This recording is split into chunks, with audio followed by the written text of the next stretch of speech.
इसलिए आप सब लोग का बहुत बहुत धन्यवाद, और साथ में आप लोगों के माँ बाप को भी जो आपको इतना संस्कार सिखा के भेजे आप लोग। कहीं ना कहीं आप लोग के पहले टीचर जो होते हैं वो आपकी माँ होती है, वही से आपको सबसे पहले ज्ञान देती है, वही से आपको। और याद रखिएगा आप यहाँ आए हैं तो आपकी माँ आपका रास्ता देख रही है कि आपके बच्चे, उनके बेटी, उनका बेटा सफल होके आएगा। यहाँ से अगर आप असफल होके जाओगे तो आप अपनी माँ की नजरों में गिर जाएंगे। माँ ऐसी चीज होती है जो 2 रोटी कम भी खाती है लेकिन बच्चों को पढ़ाती है। हमको याद है आज भी कि जब हम ग्रेजुएशन में पढ़ रहे थे तो मेरी मम्मी को ऑपरेशन कराना था पथरी का, और वो डॉक्टर बोला था ना बहुत बड़ा सा पथरी था, मतलब हमको एग्जैक्ट नहीं याद आ रहा है लेकिन बहुत ज्यादा। मम्मी कही ना कि पहले ऑपरेशन बाद में होते रहेगा, पहले तुम पढ़ाई कर लो, और हमको मतलब अपने ऑपरेशन का पैसा रख के पढ़ने के लिए दी थी यहाँ पर। तो हम बहुत टेंशन में थे। क्लास 9th में एक समय ऐसा आया था ना कि मतलब डिप्रेशन, एक 9th के लड़का को डिप्रेशन पता भी नहीं रहता, बट मेरे दादाजी जो थे वो टीचर थे, इतना ज्यादा हम डिप्रेशन में चले गए थे ना, तो दादाजी से पूछे तो दादाजी हमको गोद में बैठा तो कहे कि देखो एग्जाम में सक्सेस हो ना हो ये मायने नहीं रखता है, लाइफ में सक्सेस होना चाहिए। यहाँ पर a single sheet of paper can not decide your whole career. पढ़ाई का देखिए, शिक्षा का अर्थ होता है सर्वांगीण विकास। आप दिल से पढ़ाई करिए, हम वादा करते हैं आप छीन लीजिएगा जो आपका अधिकार बनता है।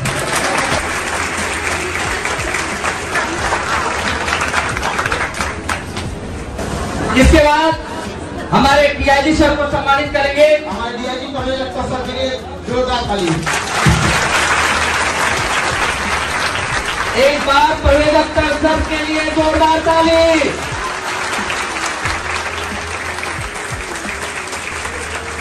और हमारे दूरदर्शन के कवि जी, जिनका आप नाम सुनते होंगे आपके सामने, सर बहुत बड़े मोटिवेशन हम सब के लिए। आपको पता होना चाहिए, आपको बता दें आपकी जानकारी के लिए, सर दिव्यांग होने के बावजूद पैर से सर पर चलने में बहुत दिक्कत होता है। वहाँ पे हम सब क्या कहें, सर का आर्टिफिशियल पैर है और 5वें तल्ले पे चल गए। हम कहेंगे विद्यार्थी तो इनका क्या कहना था पता है? इनका कहना था कि हम सर के बल चल चलेंगे, पैर तो अभी है हमारे पास। ये फैसला इस जुनून के लिए हम सबको बहुत बहुत आभारी हैं। जोरदार तालियों के साथ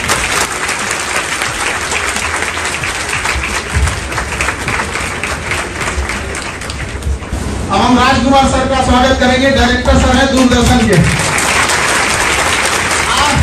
आज के समय में भी जो अपनी गरिमा बना के रखा है जो चैनल, उसका हम बहुत बहुत आभारी हैं कि इस दौर में भी इन्होंने अपनी गरिमा को बना के रखा है।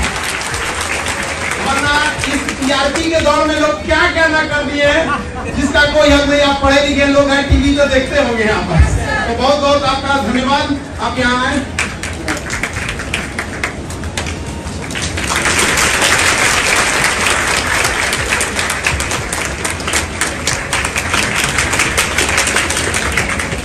किसी को अपने के लिए समय नहीं रह गया। आज का समाज ऐसा हो गया है कि जनसंख्या डेली बढ़ रही है लेकिन दूरियां भी उसी के साथ बढ़ते जा रही है।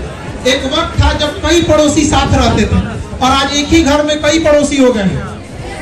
इस भाग दौड़ की दुनिया में भी सर ने इतना समय निकाला और इस 5वें तल्ले पे चढ़ने के लिए हम सब लोगों का बहुत तहे दिल से धन्यवाद देते हैं। आप लोगों के लिए समझाना चाहिए और हम एक एक करके सर आप लोगों को अपने अनुभवों के आधार पर आप लोगों को किस तरह से सफल होना है और आपको बातों को बताएंगे।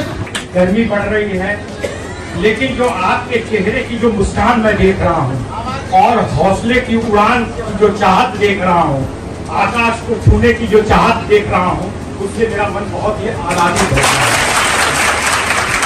है।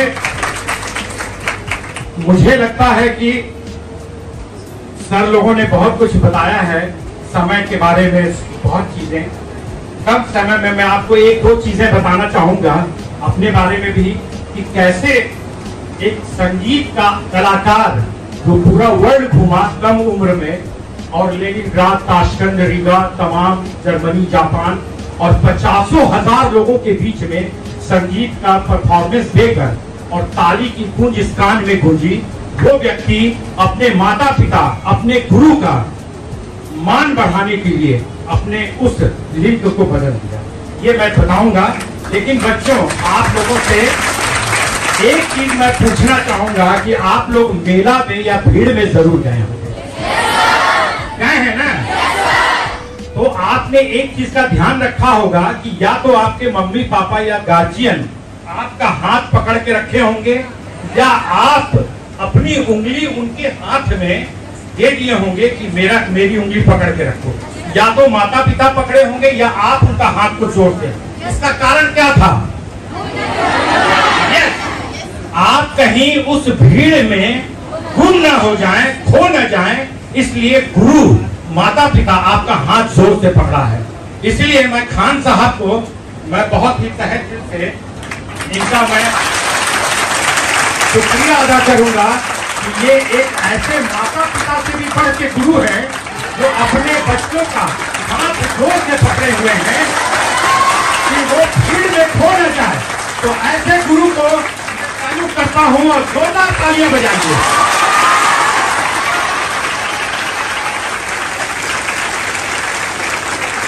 बच्चों, मैं आज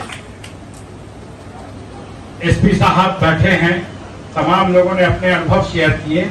मैं एक चीज ये कहता हूं कि जो बच्चा फेल हुआ वो समझ लीजिए कि उनके लिए एक इंडिकेशन है कि आप जहां के लिए आप फेल हुए हैं उससे कहीं आप आगे बढ़े।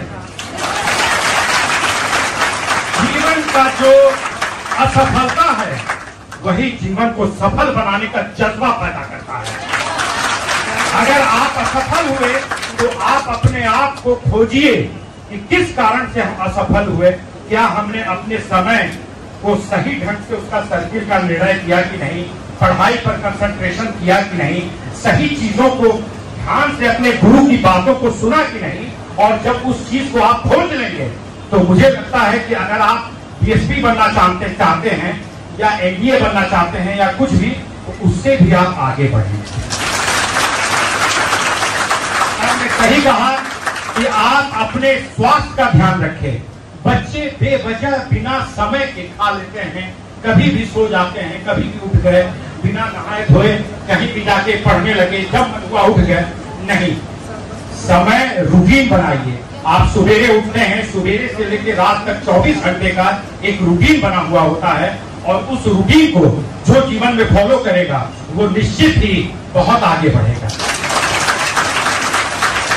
इसमें कोई दो मत नहीं कि आईएएस, आईपीएस और यूपीएससी का ठप्पा हर व्यक्ति लगवाना चाहता है।